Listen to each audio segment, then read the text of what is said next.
Jesus, thank you, Lord. Thank you, Lord. Thank you, Jesus. Lord, we invite you to this place, oh Father. Lord, fill this place with your presence, oh Lord. Fill this place with your anointing, Holy Spirit, Lord. Let your fire be in this place, oh Father. Let you all fill me with your presence today, oh Father. Lord, Daddy Jesus, we invite your presence in this place, oh Father. Lord, turn this atmosphere into a prophetic atmosphere, oh Father. Let the heavens be opened up into this place, oh Father. Lord, as we worship, oh Father, let your angels ascend and descend in this place, oh Father. Lord, whoever coming into this place, oh Father, let them touch by your power, oh Father, Lord, Daddy Jesus. Holy Spirit, Lord, Daddy Jesus, today move mightily, oh Father, Lord. As we begin to worship, oh Father, let the power begin to manifest in this place, oh Father. Let the Lord, Daddy Jesus, sense your mighty power, presence, anointing, oh Father, Lord. Oh, thank you, Lord. Shakatala makadore kete barakatala barakata. Makata baraka sekete baraka sobo sheketa barakata barakata. Lekete barakato dombo to sekete barakatala barakate. Makatala sekete baraka shekete barakatala barakata makata. Rekete barakatala makata baraka sekete bashakatala barakata. Let the presence flow. Let the presence flow. Let the presence flow, Lord. Invite the Lord, Daddy Jesus. Let your presence move mightily in this place, oh Father. Let the presence move mightily in this place, oh Father. Holy Spirit, Lord, lead us, lead us, lead us, lead us, Lord, lead us, Lord, lead us, Lord, fill us, Lord. Let your light shine upon this place.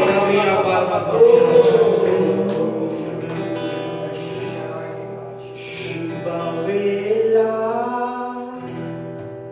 స్తోత్ర బలి తండ్రి దేవా నీకేనయ్యా ఆరాధనా స్తోత్ర బలి తండ్రి దేవా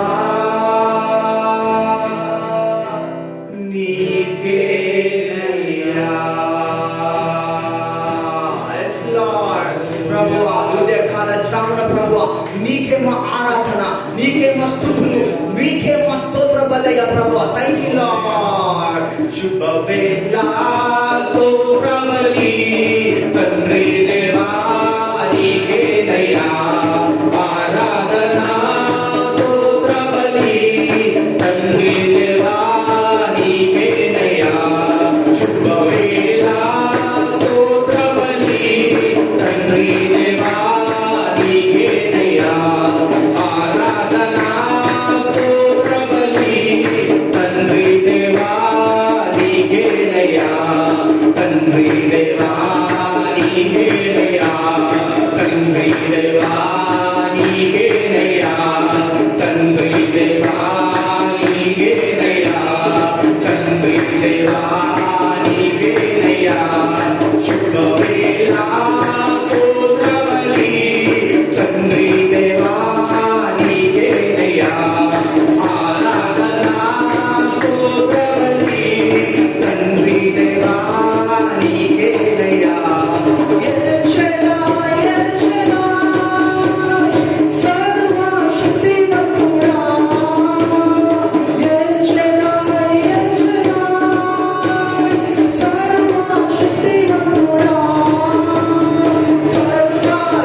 ఉన్నవడా యెహోవా షమ్మా నాతో ఉన్నవడా యెహోవా షమ్మా శుభవేళ స్తోత్రమని తండ్రి దేవా నీకే దయా ఆరామయా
స్తుతులకు పాత్రుడా ఆరాధనా నీకే యేసయ్యా ఆరాధనా నీకే ఆరాధనా నీకే యేసయ్యా ఆరాధనా నీకే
మనిషిన మానవతలో మనకు కనిపించే కాచి కాపాడు దేవునికి పరిశుద్ధుడికి ఆయన చేసిన ఘన కార్యాలకి అందరం కూడా ప్రార్థిద్దాం. సృష్టికర్తానికి స్తోత్రం, మహిమా ఘనతకు అర్హుడా నీకు స్తోత్రం, మన్నాను కురిపించువాడానికి స్తోత్రం ప్రభువు, మన్నాను తెరిపించువాడానికి స్తోత్రం ప్రభువు, యెహోవాయే మమ్మల్ని చూచుకొనువాడానికి స్తోత్రం.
More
you in our midst, and we have our own member, Mr. Robert, right?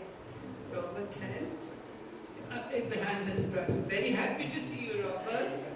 Yes, he's from our YMCA ministries. When we had Monday ministry, he would come regularly, and I'm so happy to see you, Mr. Robert. God bless you. Welcome. Welcome. Welcome. Praise God. Praise God. Praise God. I don't know the time. Yes. Yes. Thank you. Thank you. We so happy to see you all. And we welcome you in our midst. And we thank the worship team. I mean, from the beginning, they brought heaven down to earth in our midst. And I thank Shalu, who came for the morning prayer. And I request any of you to can come at 7:30 here so that we can pray for the church. You see, we pray for our needs. So now we started at 7:30. Those who can come, please come. We'll pray for our church so that God's grace, hallelujah, hallelujah, hallelujah.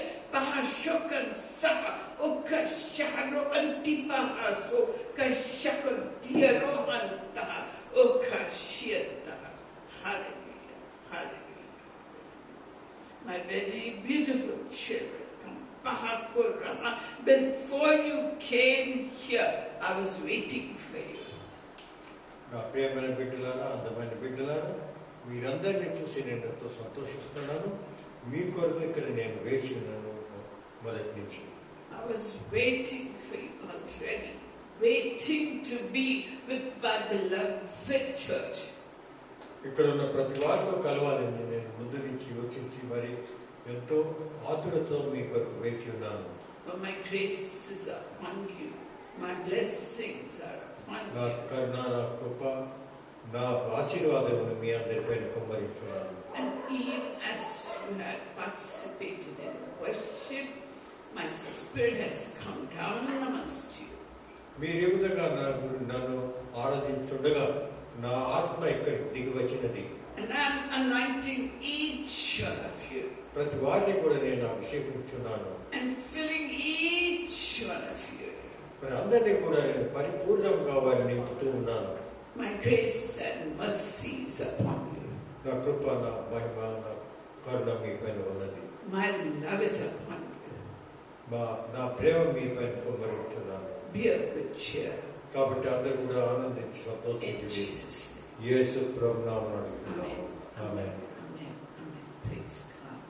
Glory to God. Glory to God. Naveen, my son, I heard the cry of your heart, and I'm going to fulfill it in its time.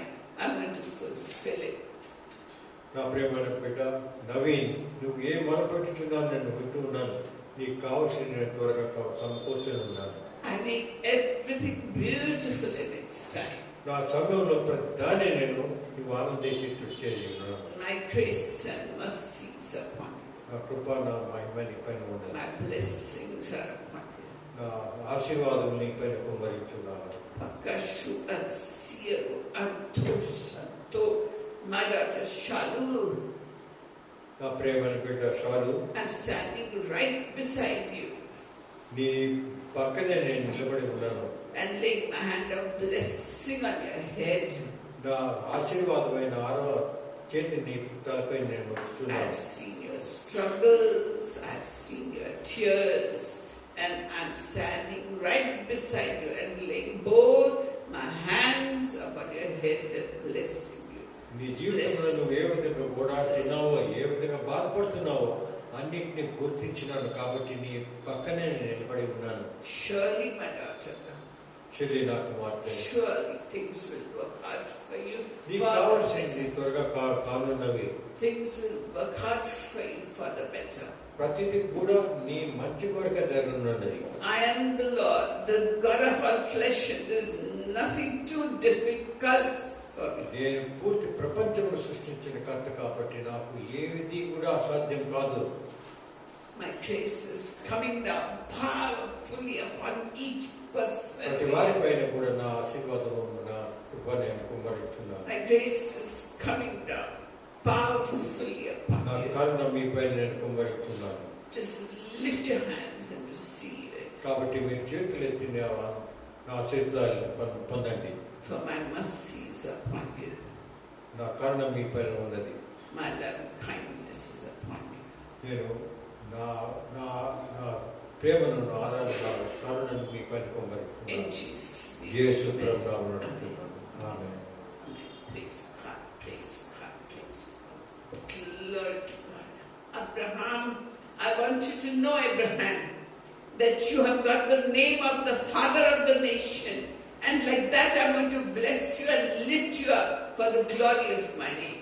Abraham నా కుమారుడా, నీ పేరు మరి ఏ విధమో గ్రంథంలో అబ్రహాము ప్రజలందరికీ కూడా తండ్రిగా ఉన్నాడో అదే విధంగా నేను వినియోగించనున్నాను. My love and kindness and mercy upon mercies upon you. నా కృప నేను ఎంతో నీ పైన కుమ్మరించున్నాను. In Jesus' name. యేసు ప్రభువు నామమున అడుగుతున్నాను. ఆమేన్. Did any of you have any experiences during the worship? Did you have any vision or something, Shalu? Yeah, like God increased more. Pardon? Jesus like God gave him blessings from You heaven. come and tell us, so we'll be blessed. Come. Yeah. Come this side. Yeah. Praise Lord, everyone. And really, as worship is going on every Sunday, and whatever anointing we are getting, it is really filled up. And I feel like thirsty and hunger more. I want more anointing. It is not satisfied. I want more anointing. And really, I'm asking God, really, it is improving the light, the glory of God on all upon us. That is how I really saw the vision. And as God's grace, as I'm coming on every Sunday, not only that, even I've seen the fence around me in the light form, which is covering me, and the light which is on me, it increased, got increased. It's an amazing experience. And today the anointing was really amazing. The voice was really melodious. It really melt away the pain which is in me.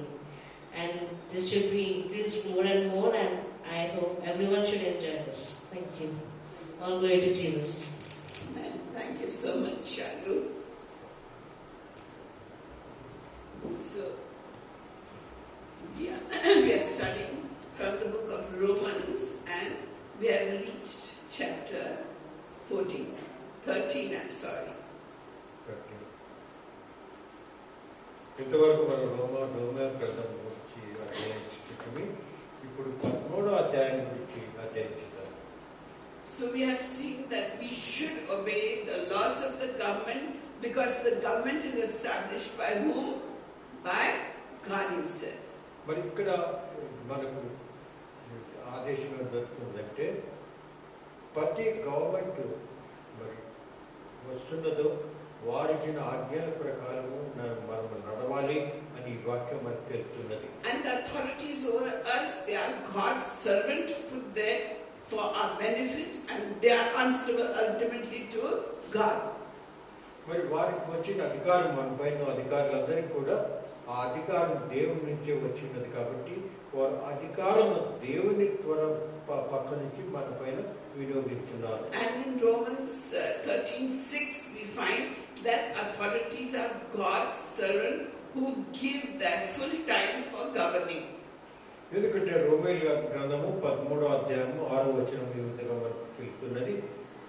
ప్రభుత్వ అధికారులందరూ కూడా ప్రభు నుంచే వారికి అధికారం వచ్చినది కాబట్టి వారు తమ అధికారం పైన ఉపయోగించున్నారు. So all those who the civil services in group 1, 2, 3, 4, whatever is in Andhra Pradesh and at the center, whatever governments have been established, the president, the prime minister, the cabinet of ministers, and whoever you have voted into power, they are serving God full time.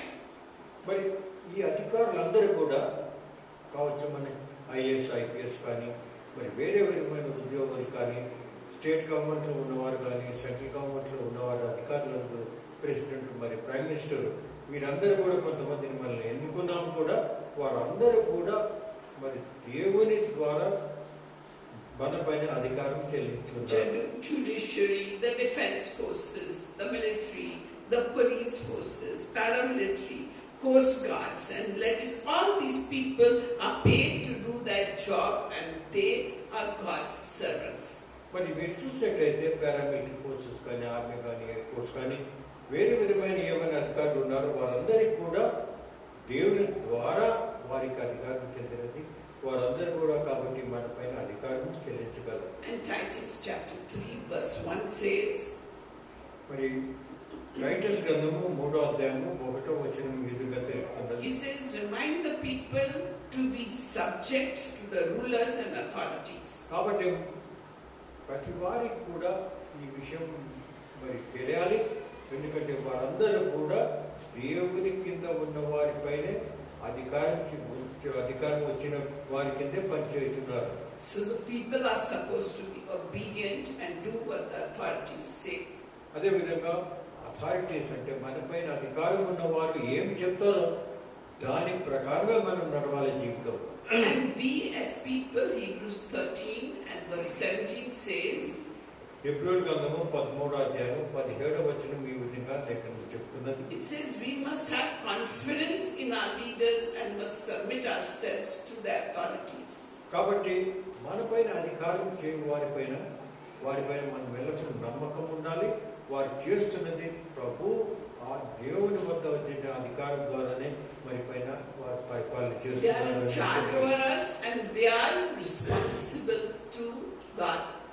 కాబట్టి వారందరూ కూడా వారు చేస్తున్న ప్రతి కార్యక్రమం దేవునికి వారు జవాబు ఇవ్వాల్సిన అవసరం ఉన్నది. So God wants us to submit to authorities. He says it again in 1 Peter chapter 2 verses 13 to 15. మరి అదే విషయం 1 పీటర్ 13వ అధ్యాయం 2వ అధ్యాయము 13 నుంచి 15 వచనంలో కూడా మరి పేతురు కూడా మనకి ఈ విషయం గురించి He హెచ్చరిస్తున్నాడు. says, Hallelujah, Hallelujah, Kanto Sato, Ari Antaha Akoshahan Siero, Anto Sato Aramantia. But you see, my children, these days the authorities have lost that power that they're supposed to have because they are not obeying the living God, they're obeying the devils. మరి ఈ కాలంలో మీరు చూసినట్టయితే ఎందుకు మనకు పరిపాలన సరిగా లేదంటే వారు దేవుని ఆజ్ఞ ప్రకారం పరిపాలించలేదు.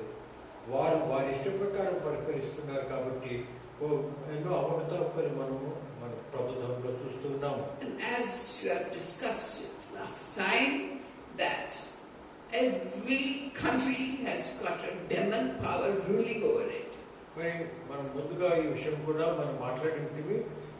ప్రతి దేశంలో కూడా ఒక దేవుడు కాదు, అక్కడ ఒక సైతాను పరిపాలిస్తున్నాడు అనే విషయం ముందు మనం ఈ విషయం మాట్లాడుకున్నాం.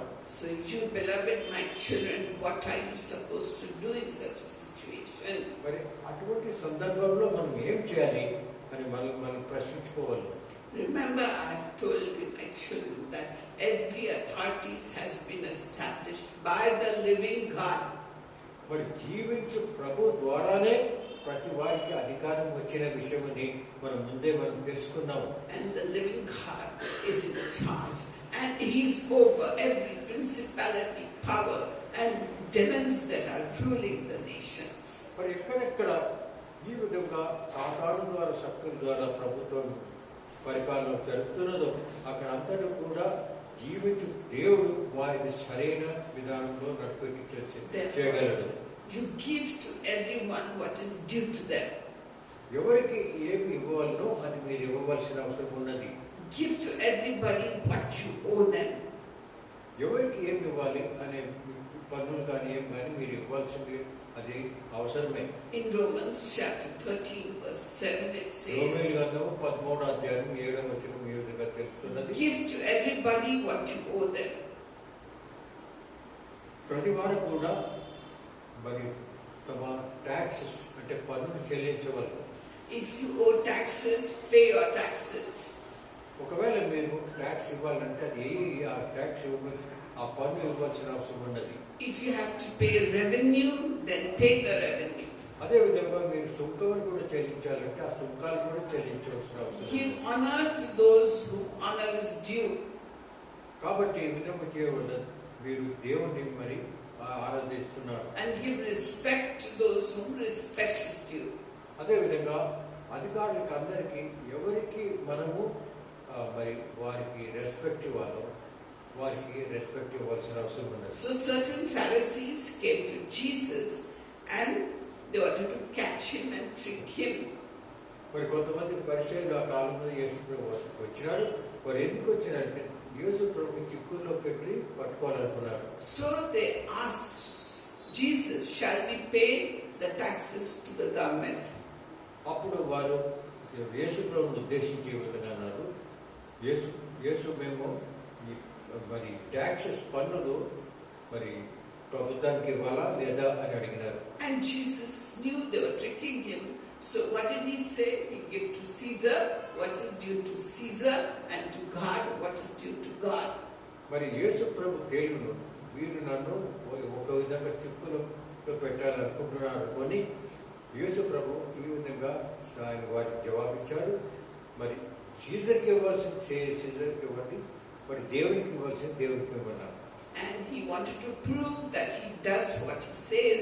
So in Matthew chapter 17 verses 24 to 27, మరి యేసు ప్రభు ఏ మాట అంటాడో ఆ విధంగానే జీవితంలో నడపాలించు ఆయన నడిచేవాడు. కాబట్టి అది చూపించటకు 17 మత్తయి సువార్త 17వ అధ్యాయము 24-27 వచనంలో ఈ వివరంగా వ్రాసినది. so he said to Peter, let us pay the temple tax. అప్పుడు పేతురుకి ఏమనంటే, పేతురు నువ్వు వెళ్ళి మరి ఈ టెంపుల్ ఈ ఆలయం ఇచ్చే పన్నును కట్టు అని అన్నాడు. He told Peter, go to the lake and throw in the fishing line, and the first fish that you catch, take it up. In that mouth you will find enough tax for you and అప్పుడు myself. ఏమన్నాడంటే ప్రభు, పేతురు నువ్వు అక్కడ వెళ్ళుము, ఆ నీళ్ళలో వెళ్ళి అక్కడ లేక్ ఉన్నది, ఆ చెరువులో వెళ్ళి నువ్వు మొదట గాలం వేయి. గాలం వేసిన తర్వాత మొదటి చేప ఎక్కడొస్తుందో ఆ చేపను తీసి దాని నోటిని తెరిచినట్ల దాంట్లో ఒక నాణ్యం ఉంటుంది, అది వచ్చి దాన్ని నువ్వు ఇక్కడ ఉన్న పన్ను కట్టమన్నాడు. So we should pay our income tax, sales tax, is what they have, ST, other taxes that you have, GST and all that, we should pay happily because that's what is expected of us. కాబట్టి ప్రతి పన్ను ఏ విధమైన ట్యాక్సులు ఉన్నాయి, GST కానీ ఏదైనా కూడా మనం అదంతా దానికి గవర్నమెంట్ కూడా మనం పేమెంట్ చేయవలసిన అవసరం ఉంది. Because now we find they give kacha receipt and pakka receipt. So if you take that kacha receipt, you escape paying the GST. మరి మీరు చూస్తుంటే సాధారణంగా ఏమవుతుందంటే రిసీట్ అడిగితే వారు మన అది సరైన రిసీట్ ఇవ్వరు, కచ్చా రిసీట్ అంటారు. కచ్చా రిసీట్ జిఎస్టీ రాదు, అంటే జిఎస్టీ ఎగ్గొట్టుతున్నారు అన్నమాట. And further, same chapter he's saying, give honor to whom honor is due and respect to whom respect is due. అదే మీరు చూసినట్టయితే మరి పేతురు ఏమంటున్నాడంటే, ఎవరికి మీరు వారికి గౌరవించాలి వారికి గౌరవించండి, ఎవరి హోదాను మీరు ఎవరికి చెప్పిన మాట వినాలో వారు చెప్పిన మాట వినండి అన్నాడు. Christians are told to honor one another. అదే విధంగా ఒకరినొకరు కూడా గౌరవించాల్సిన అవసరం ఉన్నది. And so, as a Christian believer, we must believe that the other person deserves more honor than we deserve. We must humble ourselves and honor others. మరి మన క్రైస్తవులుగా మనము ఎప్పుడు కూడా ఎదుటి వారిని కిందగా చూపకూడదు, వారు నాపైనే పెద్ద హోదాలో ఉన్నారు అని వారిని గౌరవించాలి. So starting with the home in 1 Peter chapter 3 verse 7, Peter is saying, 1 Peter 3వ అధ్యాయము 7వ వచనం ఈ విధంగా తెలుపుతున్నది. they say husbands should show respect and honor for their wives. అదే విధంగా మరి ప్రతి భర్త కూడా తన భార్య కూడా అదే విధంగా గౌరవించవలెను. Husbands should honor their wives as the weaker person in the marriage. మరి తమ భార్య ఎంతో బలహీనమైన వ్యక్తిగా గుర్తించి ఆమెను మరి గౌరవించవలెను. If they don't do that, if they don't honor and respect their wives, wives as the weaker sex, they will not get an answer to their prayers. They may pray as much as they like, but if they don't give wife her true position, their prayers are wasted. మరి ఆ విధంగా భర్తలు తమ భార్యను గౌరవించని ఎడల, ఎందుకంటే వారు తమ కంటే వీకర్ అంటే బలహీనమైన వారుగా గుర్తించి వారిని గౌరవించని ఎడల వారు ఎంత ప్రార్థన చేసినా కూడా ఆ ప్రార్థన దేవుని దగ్గరికి వెళ్ళదు. And Ephesians 5 and verse 33 says, ఎఫెసీయుల గ్రంథము 5:33 మీదుగా వివరిస్తున్నది. it says, husbands should love their wives like they love themselves. మరి అక్కడ విశేషంగా చెప్పేది ఏమంటే ప్రతి వారు కూడా, ప్రతి భర్త కూడా తన భార్యని ఎంత ప్రేమించాలంటే తను తాను ఎంత ప్రేమిస్తాడో అంత ప్రేమించాలి భార్యని అని ఇక్కడ మనకు. And if they love their wives as themselves, they are loving themselves. If you love your wife, it means you are loving yourself. మరి మీ భార్యను మీరు ప్రేమిస్తారంటే దానికి అర్థం ఏమిటంటే మిమ్మల్ని మీరు ప్రేమిస్తున్నారని. And wives, what they must do, they must respect their husbands. అదే విధంగా కూడా భార్యలు ఏమి చేయాలంటే వారు తమ భర్తలను గౌరవించగలరు. And children, what should they do? Ephesians same chapter 6, verses 2 and 3. Children must honor and obey their parents in everything. అదే విధంగా చిన్న పిల్లల గురించి కూడా ఎఫెసీయుల గ్రంథము 6:2-3 మీరు చెప్తున్నది.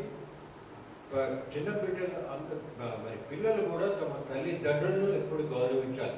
So why should you honor and respect your parents? So that we as children of parents will have a good long life.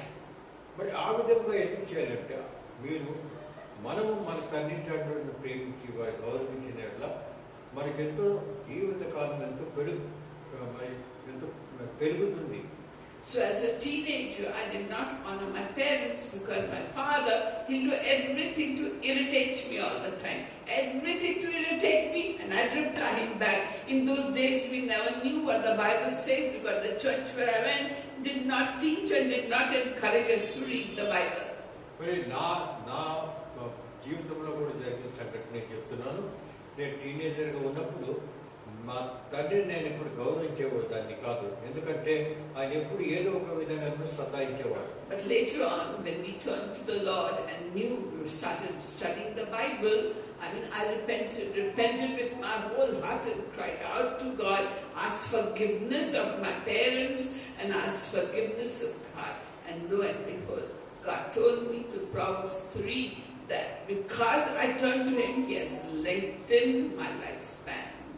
మీరు చూసినట్టయితే నా జీవితంలో జరిగినది ఎందుకు జరిగిందంటే ఆ కాలంలో నేను బైబిల్ని చదివేదాన్ని కాదు, మరి ఎప్పుడు కూడా నేను వినేది కూడా కాదు వాక్యం. కానీ నాకు సామెత గ్రంథం 3వ అధ్యాయం చదివినప్పుడు ఈ విషయం తెలిసింది. దాని తర్వాత నాలో మార్పు వచ్చి నేను పశ్చాత్తాపడి మరి మా తల్లిదండ్రులను ఎంత నిన్ను ప్రేమించడం గౌరవించడం మొదలుపెట్టాను. And we must honor God also by giving Him the first fruits of our labor, the first fruits of our family. The child who opens the womb first must belong to the Lord. అదే విధంగా మన దేవుడిని ఏ విధంగా గౌరవించవనంటే మనము first fruits అంటే మొదటి ఫలాలు మన జీవితంలో జరిగినవన్నీ అది దేవునికి అర్పించాలి. And we did not know that either, but when my children were grown and I wept to God. I said, my eldest son, I didn't give you, God. You do something and make my eldest son your servant.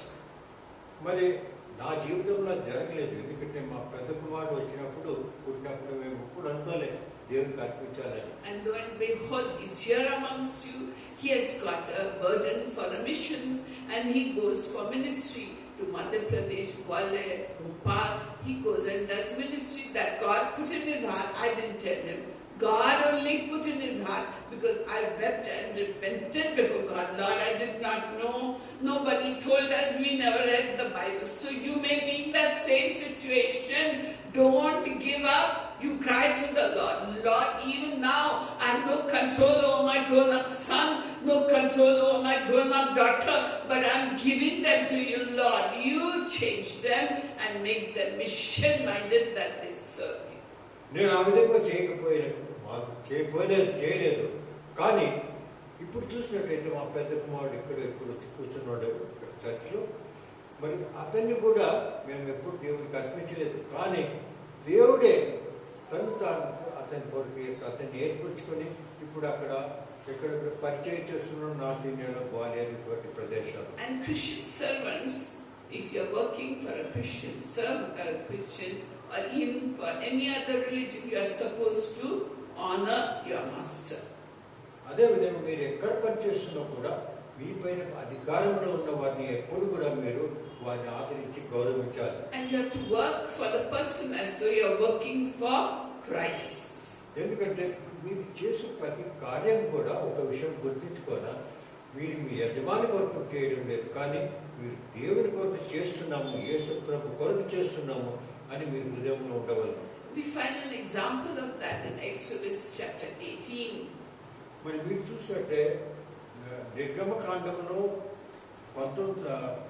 18వ అధ్యాయంలో ఈ విషయం రాసి ఉన్నది. So we find that Moses was leading the children of Israel out of the wilderness and they were in the desert land. మీరు చూసినట్టయితే ఆ కాండంలో రాసింది ఏమిటంటే మరి మోషే తన ఇజ్రాయెల్ ప్రజలను అరణ్యంలో తీసుకువెళ్తూ ఉన్నాడు. So at that time he had not brought his wife with him to Egypt and brought her into the wilderness. So his father-in-law, his name was Jethro, another name was Ruel.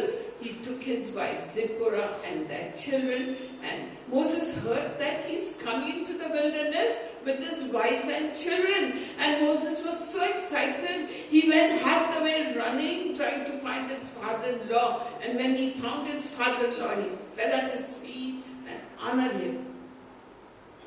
అదేవిధంగా Israel రాజ్యం ప్రజలను ఆ విధంగా మోషే అరణ్యంలో నడుపుతూ వెళ్తున్నప్పుడు తన భార్యను బిడ్డను ఐగుప్తు దేశంలో వచ్చినాడు. కానీ అతని ఫాదర్ ఇన్ లా మామ జెత్రో ఆయన ఏమనుకున్నాడంటే బిడ్డను ఈమెను అక్కడ మోషేతో కల్పిస్తానని ముందుకు వెళ్ళి అక్కడ కలుసుటకు వెళ్ళినాడు. ఆ విషయం విన్న మోషే ఎంతో ఆనందపడి సంతోషపడి ఆ పక్కగా పరిగెత్తుకుంటూ వచ్చాడు. And then his father-in-law saw his work. From morning till night, Moses is sitting with the people, solving their cases, looking at fights and the troubles, morning till night. And his father-in-law told Moshe, "You're going to wear out, you'll disappear if you're going to sit handling so many people." And father-in-law gave a suggestion to Moses. He says, "Now you delegate responsibility to different people. Make leaders of thousands, of hundreds, of 50s, of 10s to deal with small matters. But when some serious matters there, then only you deal with it." మరి ఆ కాలంలో ఏం జరిగేదంటే ప్రతి వారు కూడా అరణ్య ప్రదేశంలో వారికి ఏమైనా మధ్యలో మనస్పర్ధలు వాగ్వాదాలు ఉంటే వారందరూ కూడా మోషే దగ్గరికి వచ్చేవారు అనమాట. మోషే తీర్పు ఇచ్చేవాడు ఏం చేయాలి ఏం చేయకూడదని. అటువంటి సమయంలో ఏం జరిగిందంటే ఎంతో మంది పొద్దున్న నుంచి సాయంత్రం వరకు నిలబడి ఉండేవారు. అక్కడ తమ టర్న్ వస్తుంది, మనం అక్కడ వెళ్ళి నాకున్న బాధలు చెప్పి వారితో మరి మోషే ఏ విధంగా నాకు తీర్పిస్తాడు వారు నిలబడి ఉండారు.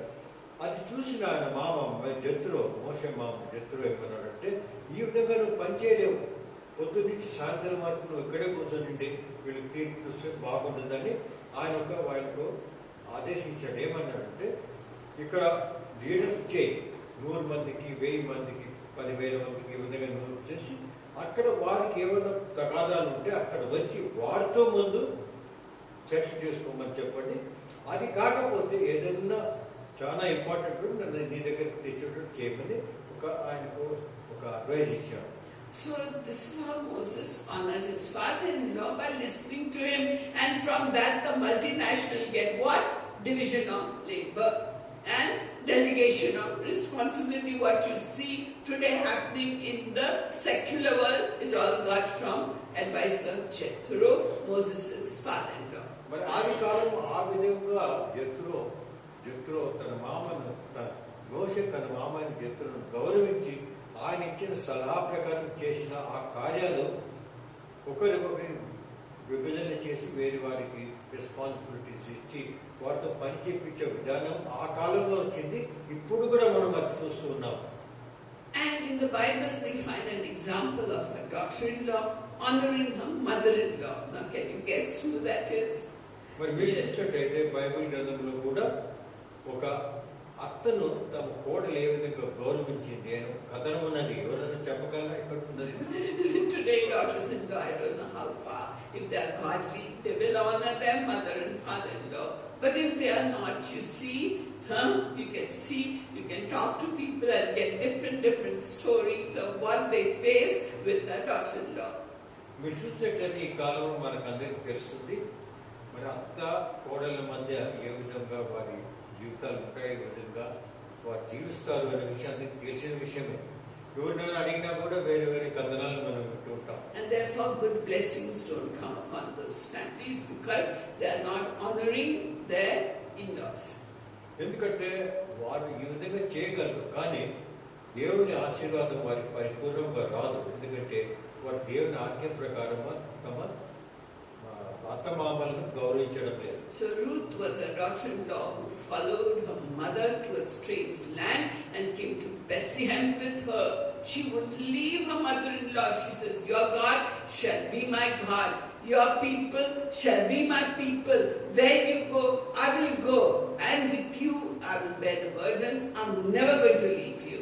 కాబట్టి మీరు చూసినట్టే రూత్ విషయం మీరు చూసినట్టయితే ఆమె అత్తకి చెప్పింది ఎప్పుడు ఇద్దరు విధవరాలైనారు.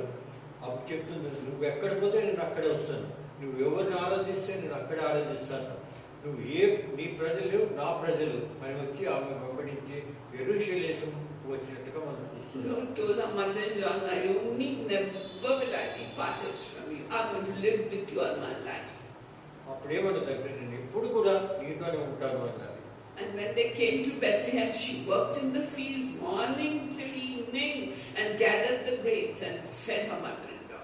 మరి ఆమె అక్కడ బెత్లెహేం వచ్చిన తర్వాత అక్కడ వెళ్ళి పొలాల్లో పనిచేసి పొద్దున్న నుంచి సాయంత్రం వరకు పనిచేసి ఆ కూలి పనిలో తీసుకొచ్చి తర్వాత తమ అత్తను పూర్తిగా పోషించినట్టుగా The చూస్తున్నాం. mother-in-law's heart was filled with so much love. She thought, I must get a husband for my daughter-in-law. She's young and she needs a husband. So she gave her the advice what to do. And Ruth didn't question her mother-in-law, saying, old woman, what are you planning for me? You please. She didn't think that way of her mother-in-law. She said, okay, mother-in-law, I'll follow all your directions. And she went to the threshing floor of Boaz and slept at his feet and did what her mother-in-law said. మీరు చూసినట్టయితే అటువంటి సమయంలో ఆ మదర్లో ఏమనుకున్నదంటే ఈమె ఇంకా వయసులో ఉన్నది, విధవైన కూడా వయసులో ఉన్నది, కానీ ఈమె వివాహం చేసుకుంటే బాగుంటుందని ఆమెకు సలహా ఇచ్చినది. ఆ సలహా ప్రకారము ఆమె పూర్తిగా చేసింది. దాని తర్వాత ఏ విధంగా ఆమె పెళ్లి అయింది, వివాహం జరిగింది కూడా మనం చూస్తున్నాం. And because she honored her mother-in-law and obeyed her, we find that Boaz, he saw her, he respected that she was such a good girl, and he married her. And to top it all, they got a son called Obed, who was the father of Jesse, who was the father of King David. And Ruth's name is mentioned in the Bible in Matthew chapter 1. మీరు చూసినట్లయితే ఇది చిన్న విషయంగా మొదలైనది. ఆమె ఆ విధంగా ఆమెకు సలహా ఇచ్చిన తర్వాత ఆమె బోయజ్తో మరి పెళ్లి చేసుకున్నది. బోయజ్ ఆమె ద్వారా ఒబేద్ అనే ఆమె కుమారుడు పుట్టినాడు. ఆ కుమారుని ద్వారా దావీదు వంశం మొదలైంది. తర్వాత దావీదు వంశం నుంచి యేసు ప్రభు వచ్చినారు. కాబట్టి మీరు చూసినట్లయితే వారి వంశావళిలో కూడా రూత్ పేరు వచ్చినది. So there's great blessings in honoring your in-laws, whether father-in-law, mother-in-law, from husband's side, wife's side. If you honor them, then blessings come. The parents and in-laws' hearts open up and they say, I'm telling you from my experience also. Otherwise my heart gets shut and I don't bless. అదేవిధంగా కనుక మీరు చూసినట్టయితే మనమందరం కూడా మన తల్లిదండ్రులను తర్వాత అత్త మామలు కూడా గౌరవించి ఆ గౌరవించడం వల్ల మనం పొందే ఆశీర్వాదాలు ఏమంతా మన గ్రంథంలో చూస్తున్నాము, మన జీవితాల్లో కూడా ఇవి జరిగినవి. And then about the government. I mean, would you like to honor your government? But a time is coming when we will honor the coming government. మరి మీరు గవర్నమెంట్ ప్రభుత్వం చెప్పే విషయం కూడా మనం వినాలి, వారి అధికారంలో ఉన్నారు కాబట్టి ఒక సమయం వస్తుంది మీరు అధికారం విరవలసిన అవసరమే ఉండదేమో. That time is coming, God willing, in the near future. What happened? I have already told you, Nebuchadnezzar king got a dream in which all the Gentile governments were shown to him by statue. మీరు చూసినట్లయితే దానియేలు గ్రంథంలో Nebuchadnezzar మహారాజుకు కల వచ్చినది. అక్కడ ఒక విగ్రహం, ఆ విగ్రహం వేరు వేరు మెటల్స్తో చేసి ఉన్న విగ్రహంగా అక్కడ వివరించి ఉన్నారు. The head was of gold, that was King Nebuchadnezzar, and Babylon ruled the world from 606 BC to 539 BC. మీరు చూసినట్లయితే మొదటిది తల, బంగారంతో చేసిన తల ఆ విగ్రహం ఉన్నది. నెబుకద్నెజర్ పాలన గురించి అది గుర్తిస్తూ ఉన్నది. The chest and arms were of silver, that showed the Medo-Persian Empire that came from 539 BC to 331 BC. All this is past history. We are coming to the present. దాని తర్వాత మీరు చూసినట్టయితే వెండితో ఆ విగ్రహం చేతిలో మరి ఛాతీ వచ్చి వెండితో చేసినది. అదంటే మీడియో పర్షియన్ అంటే పర్షియన్ ఎంపైర్ వచ్చినదే చూస్తున్నాం. The belly and the thighs were of bronze, and that was the Greek Empire from 331 BC to 146 BC. It actually happened like the dream that Nebuchadnezzar got. దాని తర్వాత గ్రీక్ ప్రభుత్వం వచ్చింది. అది ఏ విధంగా చూపించారంటే ఇనుముతో తయారైన, ఇనుము కాదు బ్రాంజ్తో తయారైన కడుపు మరి కింద తొడల వరకు ఉన్నది. అది గ్రీక్ ప్రభుత్వంలో గుర్తిస్తుంది. And the legs were of iron, and the feet, that is the Roman Empire, which lasted from 146 BC to 476 AD. దాని తర్వాత కాళ్ళు ఇవి వచ్చి ఇనుముతో చేసినవి.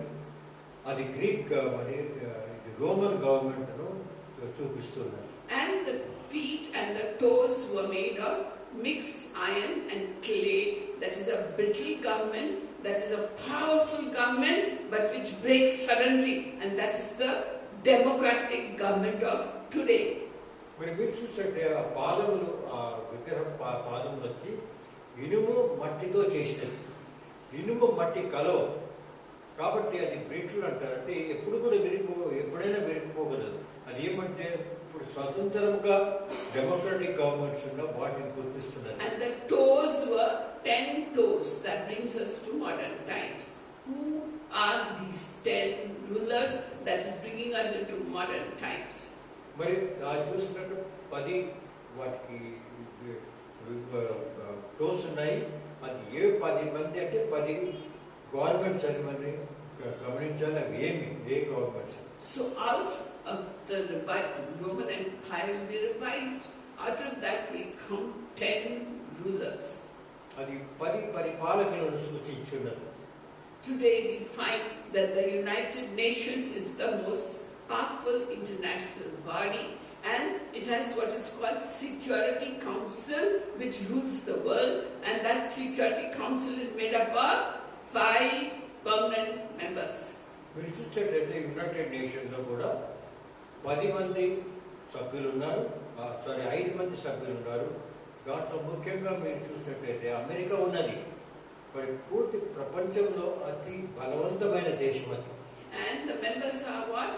US, UK, France, China and Russia. They are the permanent members of the Security Council in charge of the whole world. భద్రతా committee అని ఉంటుంది. దాంట్లో మెంబర్స్ ఎవరంటే అమెరికా, చైనా, రష్యా, మరి China, Russia, France, UK, France. USA. Okay. And so we find that now other countries want to be members of Security Council. they're saying there should be 10 members in the Security Council, and Germany, India, Brazil, and other countries want to be in the Security Council. They're fighting that case. మీరు చూసినట్టయితే వారు ఆ భద్రతా సమితికి వచ్చి వారి వారి powers ఎంతో ఉన్నాయి కాబట్టి అందరూ కూడా అనుకున్నారు. ఇప్పుడు జర్మనీ కానీ మరి ఇండియా కానీ వీరు కూడా ట్రై చేస్తున్నారు ఆ భద్రతా సమితిలో ఉండాలని. And we find in Nebuchadnezzar's dream, a big rock came cut out without hands. It rolled and it crushed all these governments. మీరు చూసినట్టయితే ఆ కళలో నెబుకద్నెజర్ వచ్చిన కళలో ఆ విగ్రహాన్ని చూపించారు. ఆ విగ్రహం వచ్చి ఒక పెద్ద బండ దొర్లుకుంటూ వచ్చి పూర్తిగా ఆ విగ్రహాన్ని నాశనం చేసినది అని అక్కడ వెలుగుగా వ్రాసి ఉన్నది. And that rock stands for Christ. He's going to come very soon. Very soon he's going to come as the ruler of the world, and he will crush all the other governments, and he will set up a millennium kingdom in this world, 1,000-year reign of Christ from the capital city of Jerusalem. మీరు చూసినట్టయితే ఆ బండరాయి ఎవరంటే అది యేసు ప్రభు. యేసు ప్రభు వచ్చి ఈ పూర్తి దేశాలన్నింటినీ కూడా నాశనం చేసి తన పరిపాలన మొదలు పెడతాడు. అంటే 1000 సంవత్సరములు మరి పరిపాలన చేస్తాడు అని మనకి ప్రకటన గ్రంథంలో కూడా వ్రాసింది. But when will it happen? How will it happen? మరి ఎప్పుడు అది జరుగుతుంది, ఏ విధంగా జరుగుతుంది? You study Matthew chapter 24 to find out. మరి మత్తయి సువార్త 24వ అధ్యాయంలో చదివినట్ల మీకు తెలుస్తుంది ఈ వివరాలన్నీ ఇక్కడ వ్రాసి ఉన్నాయి. Jesus was talking to his disciples that the end is coming. So the disciples said, when will it come? And what will be the sign of your coming? So two things, the timing and the signs. మరి అది ఈ సందర్భం ఏమంటే యేసు ప్రభు చెప్తున్నాడు, ఇది ఆఖరి కాలం కాబట్టి త్వరలో నా రెండో రాకడ రానున్నది అని తన శిష్యులకు చెప్పినప్పుడు అక్కడ వారు ప్రశ్నించినారు, ప్రభు ఇది ఎప్పుడు జరుగుతుంది, ఏ విధంగా జరుగుతుంది వారు తెలుపంటే ఈ విషయం గురించి ఇక్కడ రాసి ఉన్నారు. So Jesus tells us today, he told the disciples then, and today we are his disciples. So he's telling us today, he's saying, watch out, don't be deceived. కానీ ఆ విషయం ఆ కాలంలో తన శిష్యులకు చెప్పినాడు. ఈ కాలంలో ఆయన శిష్యులు లేరు మనం కాబట్టి మనకు కూడా యేసు ప్రభు హెచ్చరిస్తున్నాడు. కాబట్టి మీరు జాగ్రత్త పడి ఉండండి, నేను రెండో రకం త్వరలో రానున్నది. He's saying false Christ to you, he's saying, and to me, false Christ will come, false prophets will come, and they'll deceive everybody. కాబట్టి మనం జాగ్రత్త పడవలసిన విషయం అంటే అబద్ధ ప్రవక్తలు అబద్ధ దేవుడు వచ్చి మనం పెడదారి పట్టిస్తారు. కాబట్టి మనం అందరిగా జాగ్రత్తగా ఉండాలి అని ఆ కాలంలోనే యేసు ప్రభు మనందరికీ హెచ్చరించారు. They will perform great signs and wonders so that even you and me can be deceived if God allows it. మరి మనం కూడా వారి కార్యాలు వారు ఎన్నో సూచనలు మరి అద్భుతాలు చేస్తారు కాబట్టి మనం కూడా అనుకుంటాడు ఈయన నిజమైన దేవుడు. And 2 Timothy chapter 4 verse 3, Jesus says, 2 Timothy 4వ అధ్యాయం 3వ వచనం మీదుగా చెప్తున్నది. he says, a time is coming when people will not want to listen things that is sound doctrine and things from the Bible. They will not like to listen to it. మరి Bible గ్రంథంలో సిద్ధాంతం రాసి ఉన్న ఈ విషయం గురించి రాసినది ప్రజలు దాన్ని చదవరు. ఈ విధంగా అబద్ధ ప్రవక్తలు చెప్పిన ప్రకారం నడుచున్నారు అని మనకు హెచ్చరిస్తున్నారు. They will like churches and pastors who preach what they want to hear, not what Bible is telling. మరి బైబిల్ మరి ఈ కాలంలో కొంతమంది సంఘ కాపరులు ఉన్నారు. వారు ఏం చేస్తున్నారంటే వారి ఇష్ట ప్రకారం వాళ్ళు మాట్లాడుతున్నారు కానీ గ్రంథంలో రాసిన విషయం లేఖనంలో రాసిన విషయం ప్రకారంగా మాట్లాడుతున్నారు. People will not want their hearts to be touched. They will want to listen what will please their ears. మరి ప్రజలు కూడా అటువంటి ఉన్నారు, సంఘస్థులు కూడా ఉన్నారు. వారి చెవులకి ఏం ఎందుగా ఉంటుందో ఆ మాటలే వినాలనుకుంటారు. Therefore Amos chapter 8 verse 11 and 12 says, మరి ఏమోస్ గ్రంథము 8వ అధ్యాయము 11, 12 వచనం ఈ విధంగా హెచ్చరించున్నవి. God is telling you and me, days are coming when I will send a famine through the land, not a famine for food and bread and water, but I will send you a famine for hearing the words of the Lord. ఇక్కడ ఈ వచనంలో మనకు హెచ్చరిక ఏమిటంటే ఒక కరువు కాలం వచ్చి రానున్నది. ఆ కరువు ఏమిటంటే ఆహారం కొరకు కాదు, కానీ దేవుని వాక్యము దొరకదు.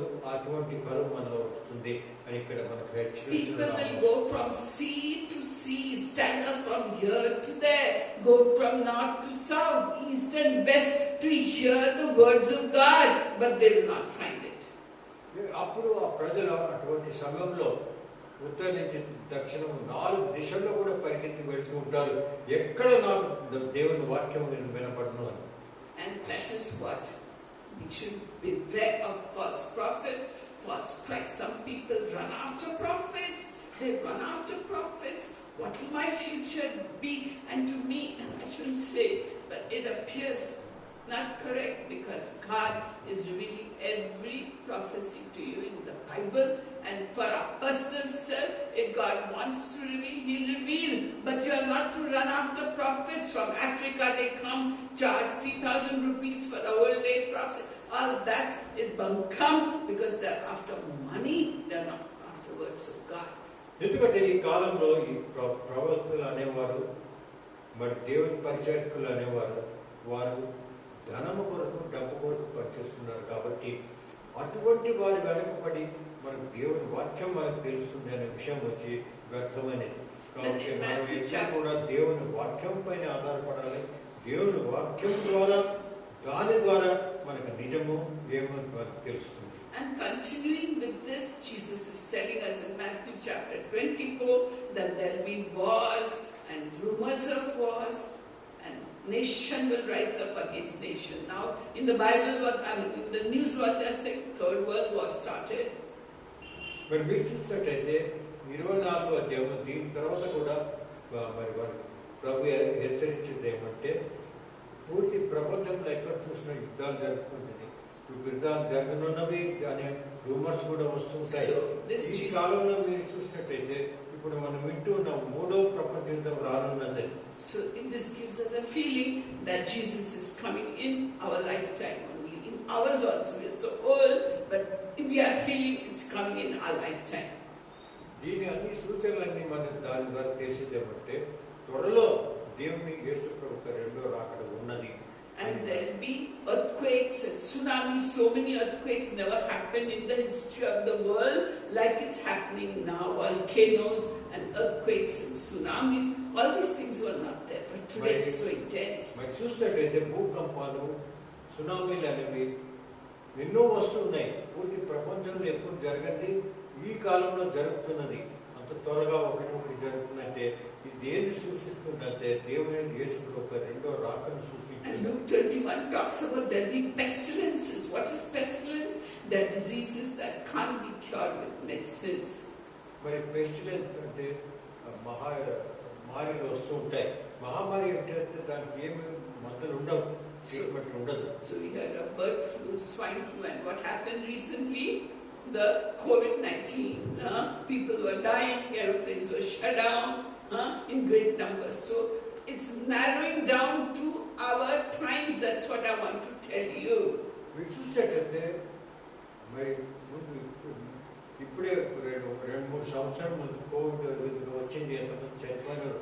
ఇవన్నీ చూస్తుంటే దేవుడు ఏ విధంగా మనకి ఇక్కడ గ్రంథంలో రాసిన అవన్నీ జరుగుతూ ఉన్నాయి అని మనం తెలుసుకోవాలి. And persecution of Christians will rise. It's rising in India and in foreign countries. It's rising everywhere. And it says in John chapter 16 and verse 2, when they kill you, they will think they are offering service to God. They'll think, good thing, let's kill the Christian. God will be pleased. మరి అటువంటి శ్రమల కాలం కూడా మనం చూస్తున్నాము. క్రైస్తవులు ఎప్పుడు లేని విధంగా వారు శ్రమల పాలవుతున్నారు. మీరు ఎన్నో చూస్తున్నారు. అదేవిధంగా మరి ఇది కూడా మన జీవితంలో జరగనున్నది అనేవి హెచ్చరించుకొని, The sign that Jesus is coming is that the gospel will be preached to the whole world before Jesus comes. And today, you know, you have TV everywhere. The poorest people got cell phones, so they know what's happening. So very nearly time is up for Christ to come. మీరు ఒకటి చూసినట్టయితే గ్రంథంలో ఈ విధంగా లేఖనంలో రాసినది పూర్తి ప్రపంచంలో దేవుని వాక్యం ప్రచారమైన తర్వాతనే రెండో అక్కడ వస్తున్నది రానున్నది అని మనకి గ్రంథంలో రాసినది. కానీ అది జరుగుతున్నది ఇప్పుడు మీరు చూసినట్టయితే సెల్ ఫోన్స్ ఉన్నాయి. ఏ విధమైన కమ్యూనికేషన్ ఇంత పెరిగిందంటే ప్రతి ఊరలో కూడా దేవుని వాక్యం వెళ్తున్నది. కాబట్టి ఇవంతా జరుగుతున్నది. And days are coming, the Bible says, when they'll take you before the authorities, they'll take you to the police stations, to the administration officers, who will question you, why do you believe as you do? Why aren't you taking the 666 on your hand and on your forehead? Why aren't you worshipping the statue of the beast? They will ask you. And Jesus says, don't prepare beforehand what you're going to tell, because at that moment, the Holy Spirit will come upon you and you will speak words that they cannot refute, that they cannot go against. They'll be surprised at the wisdom of normal people like you and us. We will surprise the people of authorities. మరి మీరు చూసినట్టయితే లేఖనంలో ఇది కూడా రాసినది. యేసు ప్రభు హెచ్చరిస్తున్నాడు, మిమ్మల్ని అందరూ కూడా శ్రమపాలై మరి అధికారుల ముందుకు తీసుకెళ్తారు. వారు మిమ్మల్ని ప్రశ్నిస్తారు, ఎందుకు మీ అధికారం ఈ విధంగా మీరు చేయడం లేదు, ఈ నంబర్ మీరు రాసుకోవడం లేదు, ఈ నంబర్ మీరు నేను ఇచ్చిన ప్రకారంగా ఈ విగ్రహాన్ని మీరు మొక్కడం లేదు అని మిమ్మల్ని ప్రశ్నించేటప్పుడు తీసుకువెళ్తారు. అటువంటి సమయంలో ప్రభు యేసు ఏమన్నట్టే, మీరు బాధపడగలండి, మీరు ఏం మాట్లాడాలి అని మరి పరిశుద్ధాత్మ దేవుడు మాట్లాడతారు. కాబట్టి మీరేమి బాధపడదండి, నేను వచ్చి మాట్లాడతానని చెప్తున్నాడు. కాబట్టి అటువంటి ధైర్యం మనలో ఉండాలి. So should we get frightened like the people of the world get frightened? అదేవిధంగా మనం అందరం కూడా ప్రపంచంలో ఈ విధంగా జరగనున్న విషయాలని తెలుసు. God is telling us in Luke chapter 21 verses 17 to 19. మరి లూకా గ్రంథము 2వ అధ్యాయం 21వ అధ్యాయం 17-19 వచనం మీదుగా It says, everyone will hate you because of me, because of Jesus. ప్రతి వారు కూడా మిమ్మల్ని ద్వేషిస్తారు, ఎందుకంటే యేసు ప్రభు ప్రేమించిన వారిని అందరూ కూడా వారు ద్వేషిస్తారు అని ఇక్కడ మనం. But not a hair of your head will perish. కానీ మీకు ఒక తలపైన ఒక వెంట్రుక కూడా కింద పడదు, ఏమి అటువంటి భద్రత మీకు ఉంటుంది. So we have to stand firm on that rock that is crushing all the governments. We have to stand firm on that rock, and the rock is Christ. యేసు ప్రభు ఒక బండరాయం అనుకున్నాడు కాబట్టి దానిపైన ఆధారపడి మనం జీవించాలి. ఏ విషయం గురించి మనం బాధపడవలసిన అవసరం లేదు. So what do we do as Christians till such time comes? We have to obey the authorities. But when they tell you, take the mark of the beast in your right hand and on your forehead, should we listen? We should rebel and not take such message that Elon Musk or whatever it is doing plantation. I mean, I Google a little bit, so I don't know it fully, but he's planting that microchip in the brain of people, and that's what's happening. And that microchip will be planted in your right hand or your brain, in your forehead. And fellows are doing it, not afraid of God, not afraid of what is coming upon them, not afraid of hell. They say there's no hell, there's no sin, there's no salvation, and they're heading fast into the eternal hell fire. Whereas we remain true to the Lord. That is what we are to do. To the end, be faithful, and God will be faithful to us. మరి దేవుడు ఎప్పుడు కూడా మనతో దానిలందరినీ కూడా మన నమ్మకమైన దేవుడు, మనం విశ్వసించవలసిన దేవుడు కాబట్టి మనం ఎప్పుడు కూడా దేవుడి పైన ఆధారపడే వల్ల ఏ విధమైన సంఘటనలు జరిగినా కూడా, ఎవరి మీ దగ్గరికి వచ్చినా కూడా ఇది మీ మాట తీసుకోండి, అది తీసుకోండి, ఇది తీసుకోండి అని దేవుని వాక్యముకు విరోధంగా చెప్పినప్పుడు, అప్పుడు అటువంటి సమయంలో మనము మరి ప్రభుత్వంగా విరోధంగా మనం పనిచేయవలసిన అవసరం ఉన్నది. కాబట్టి అది ప్రతి దేశంలో రానున్నది. And now in Telangana state, they are coming house to house, getting all details about who lives in the house. Do you have this? Do you have that? What's your cell number, what's your gas number, what every detail they are finding out so that they can sift and catch hold of us who belong to Christ. And they say, you're Christian? I said, yes. What's your caste? I said, Indian Christian. What's your caste? I said, I got no caste. I belong to Christ because all are one in Christ. They don't seem to understand that. ఇప్పుడు చూసినట్లయితే Telangana government వాళ్ళ service కూడా survey జరుగుతున్నది.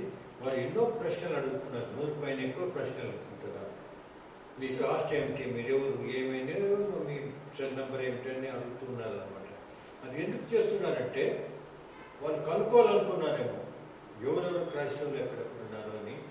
కాబట్టి వాళ్ళు కనుక్కొని వారిపైన action తీసుకోవాలనుకున్నారేమో అది ఒక అభిప్రాయం అనుకున్నది. So till such time we should obey the government, but like Shadrach, Meshach, Abednego rebelled when they were told to worship their statue.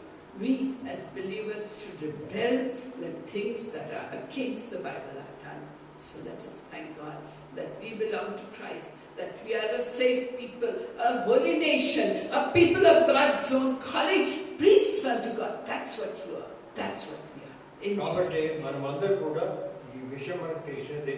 కాబట్టి మనం దేవుని పైన ఆధారపడాలి, యేసుప్రభు పైన ఆధారపడాలి, ప్రభుత్వాన్ని గౌరవించాలి. కానీ ఇటువంటి సమయం జరిగినప్పుడు మరి మనం విశ్వసించిన దానికి విరోధంగా చెప్పినప్పుడు మనం ప్రభుత్వానికి విరోధించవలసిన అవసరం ఉన్నది. ఆ విషయం తెలుసుకోవాలి అని మనమందరం క్రైస్తవులు కాబట్టి మనకు దేవుని రక్షణ ఎప్పుడు ఉంటుంది అనే విషయం కూడా గమనిస్తే మనం ఎప్పుడు కూడా ఇటువంటి పైన బాధపడవలసిన అవసరం లేదు. So let us thank God. Thank you, Lord. Praise you. Hallelujah. Hallelujah. Siru anto bakasato adi ambaha kokantaha ri antia kansato kansiro. Hallelujah. My beloved children, lift your heads up, for your redemption is drawing near. మా ప్రియమైన బిడ్డలారా, మీరు కళ్ళెత్తి నా పైన చూడండి. Don't be afraid of things happening around you. You stand upon the rock of Christ and you will be saved. మీ అందరూ కూడా భయపడకూడదు. ఎందుకంటే మనమందరూ కూడా యేసు ప్రభు అనే ఒక బండరాయి పైన మేము స్థిరంగా నిలిచి ఉన్నవారు. My blessings go down from generation to generation upon those that love me and obey my commands. నేను ఇచ్చిన ఆజ్ఞల ప్రకారం నడిచిన వారందరూ కూడా తరతరాలు దేవుని బిడ్డలుగా ఉంటారు. Be at peace. కాబట్టి శాంతి సమాధానం May the peace of the Lord Jesus Christ, the love of God, and the fellowship of the Holy Spirit be, rest, and abide with you now and until the coming of the Lord. In Jesus' name. Amen. Amen. Amen. Amen. Praise God. Praise God. Now we have today Veronica in our midst, and she has provided the breakfast for today. On Tuesday is her 45th wedding anniversary. So let us just thank God. 45 years, yes. So that 45 years of togetherness. praise God. It's God's grace. So please, all of you have snack and coffee, and may God bless you, and come with some friend like Abraham brought Robert along. We're so happy to see him. We're so happy to see him. Asa, next time you're allowed, bring somebody with you and come if you can at 7:30 to pray for the church and its growth. Okay, please come. I request you. We'll just pray and the worship starts at 8 and it's excellent. That's all I can say. So God bless you. We pray for everybody. So you're welcome and thank you for coming. God bless you. Praise God. Praise God. Praise God.